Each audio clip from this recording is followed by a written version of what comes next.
Saturday morning, time for the Experts program here on Power Talk Radio, 1460 and 101 FM. Mark Carbonaro with you, and I'm joined by our tech expert, Luis Alvarez, helping us to kick things off this morning. Good morning, Luis. Good morning, Mark. How are you? Doing pretty well. So you're about ready to head out onto the Monterey Bay because you have, a regatta out there today? We do, yeah. Today and tomorrow is something called the Great Lakes Challenge, which is weird because Monterey Bay is not a lake, but it originated in the Great Lakes around Chicago, and it's specifically around the Shields Fleet, which is a kind of boat that I race in. And last year, our guys went to Chicago and won the trophy. Oh, so excellent. So they have to come to our turf to race against us. So there'll be about 20 boats out there having a good time, and I'll be on one of them. Well, have fun. And does it look like the sun's going to come out today at some point, maybe a little later on? Maybe, yeah. But it's going to be, looks like the wind is going to cooperate and be not blowing gusty. So it's going to be a nice steady wind, which is what matters more than the sun. Hey, let's take a look at what's going on with Amazon. You sent me a story over the weekend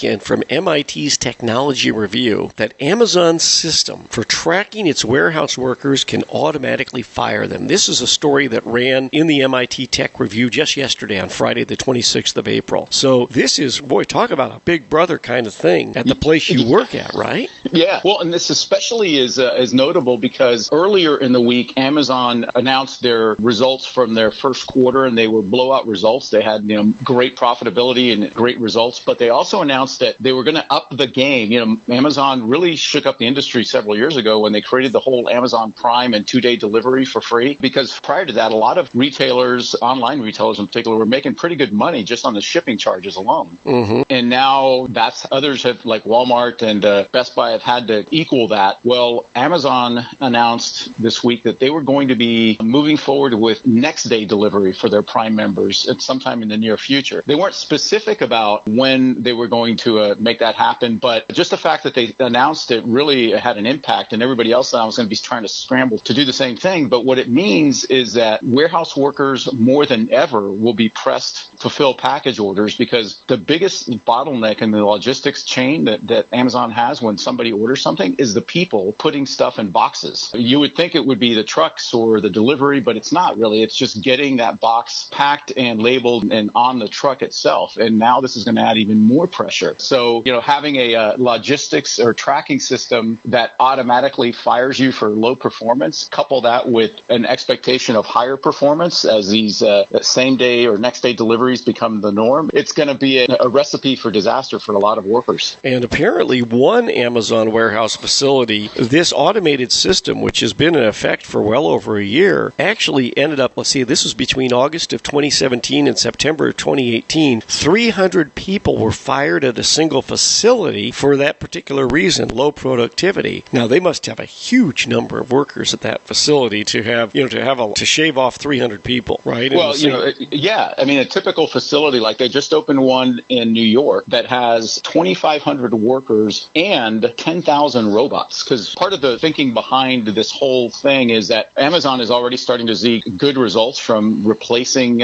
people with automation. And so they're confident enough in the continual development of that they see that they can kind of break that bottleneck by replacing a lot of the manual tasks that people do with robots. But in the meantime, the people are going to be under even higher pressure, and it's not the best paying job in the world. Amazon recently announced that they were going to raise everybody's wages to $15 an hour from, in some cases making minimum wage in some places in the country. So it's an okay job, but it's not something that, somebody who's highly skilled will go after. But there's a lot of low skilled workers out there that are looking for these kind of jobs. So there's plenty of people available in the pool as they fire the non-performers. Right. But as they have to raise the minimum wage, or they decide to raise their own minimum wage for people, generally that means that somewhere along the line, that increase is being absorbed in another way, that there's a savings. And so maybe it's more automation, and that allows them, because maybe the payroll number is going to stay. Let's say that you have a ceiling of $1 million for payroll. I'm just going to use that because it's an easy number. And you raise up everybody at the entry level, you raise their pay up to $15 an hour. Well, you're still not going to go above that $1 million. You're going to figure out different ways to save so that you stay under that, you stay at that $1 million cap. And that means maybe shedding other workers so you have fewer workers making a little more money. And in the instance, like in other businesses, like for example in the restaurant business where margins are really tight, I know of one restaurant chain here in California where the way they responded to the $1 an hour increase in the minimum wage on January 1st, where it went went from $11 an hour to $12 an hour. Well, how did they figure that out, that they were going to keep their payroll level the same, but have to raise up their workers to $12 an hour, all those that were making the minimum wage? What they did to the assistant managers at the restaurants, they cut their pay $3 an hour, from $20 an hour to $17 an hour.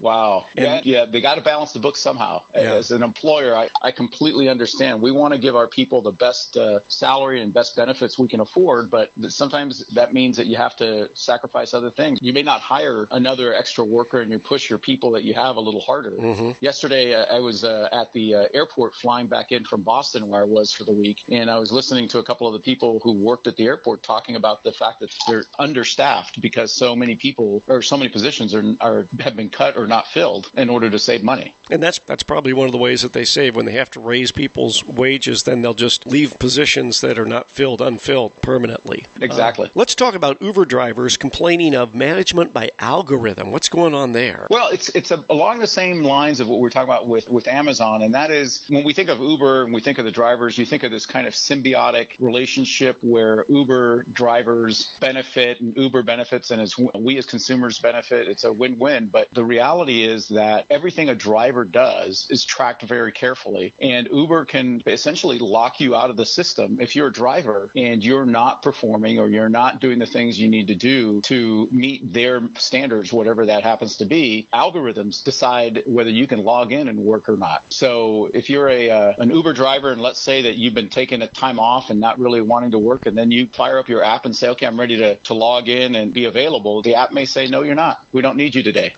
And so much for that whole sales pitch to the potential drivers of, work whenever you want. Just turn on your app when you want to drive. Yeah, and there's not much they can do about it, right? Because this is there's not a human boss there that you can pick up the phone and call and say, hey, what's going on? This is a computer that's making decisions, and you need to figure out how to keep the computer happy, which makes it's real difficult. It's hard enough keeping a human boss happy. Imagine trying to keep an algorithm happy. Oh, my God, that's impossible. All right.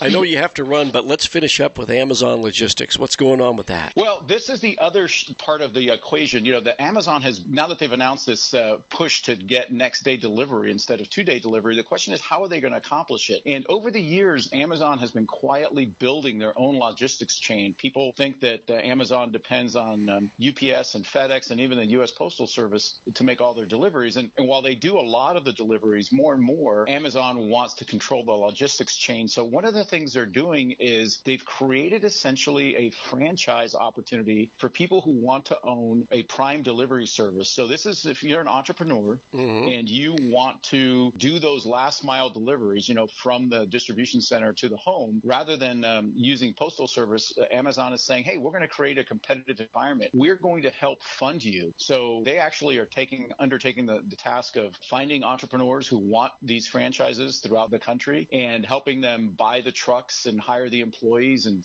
they've set up the back end support system so you don't have to worry about, you know, what am I going to use to manage my payroll or my HR or my benefits? That's all taken care of. All you really have to do is go to logistics.amazon.com and check it out. And if you decide that maybe I want to have a prime delivery service and make some money as a Amazon franchisee, it might be a right fit for you. But this is another area or another way that Amazon is going to be able to fulfill this promise of next day delivery by creating this vast distribution channel that they control and not be dependent on UPS and FedEx and the Postal Service exclusively. So not only is it a good opportunity for somebody that wants to own their own business, so to speak, but it's a way to solve that last mile delivery issue that's always vexed Amazon. Well, just one thing I have to add to this is keep your eyes up and just make sure that a drone doesn't drop a package on your head. Yeah, that's the next step, my friend. Yeah, that's right. Yeah. All right, Luis Alvarez, CEO of the Alvarez Technology Group, our guest, getting us started here on this Saturday morning. You can reach out to them, alvareztg.com, at alvareztg. That's their Twitter handle. And Luis, the toll-free number for the I-Team. You can give us a call at 866-78-I-TEAM. That's 866-784-8326. All right, thank you, Luis, and have fun out there on the bay today. I will. Take care, and you enjoy your weekend.